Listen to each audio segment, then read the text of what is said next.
অনেক সময় বাজার থেকে গরু ছাগলের গোস্ত কেনা হয়, অথচ সেগুলো জবাই করার সময় আল্লাহর নাম নেওয়া হয়েছে কিনা তা আমরা জানি না।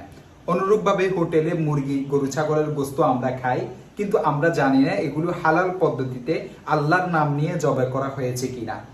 মূলত এক্ষেত্রে মাসআলা হচ্ছে, আপনি যদি মুসলিম রাষ্ট্রের অধিবাসী হয়ে থাকেন, সেক্ষেত্রে যদি নিশ্চিতভাবে আপনার জানা থাকে যে কোনো মুসলিম ব্যক্তি এটিকে জবাই করার সময় ইচ্ছাকৃতভাবে বিসমিল্লাহ ছেড়ে দিয়েছে বা কোনো বিধর্মী এটিকে জবাই করেছে, তাহলে খাওয়া হালাল হবে না, সম্পূর্ণ হারাম হবে।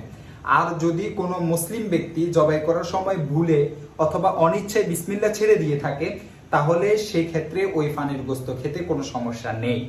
কোনো কিছু জানা যদি একেবারে না থাকে, তাহলে মুসলিম রাষ্ট্রে আমাদেরকে ভালো ধারণা করে নিতে হবে যে তার শরীয়ী পদ্ধতিতে জবাই করা হয়েছে।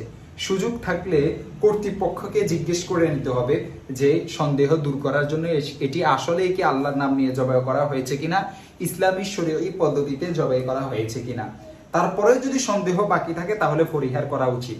আর অমুসলিম রাষ্ট্রে নিশ্চিত হওয়া পর্যন্ত কেনা এবং খাওয়া উভয়টা যাবে না।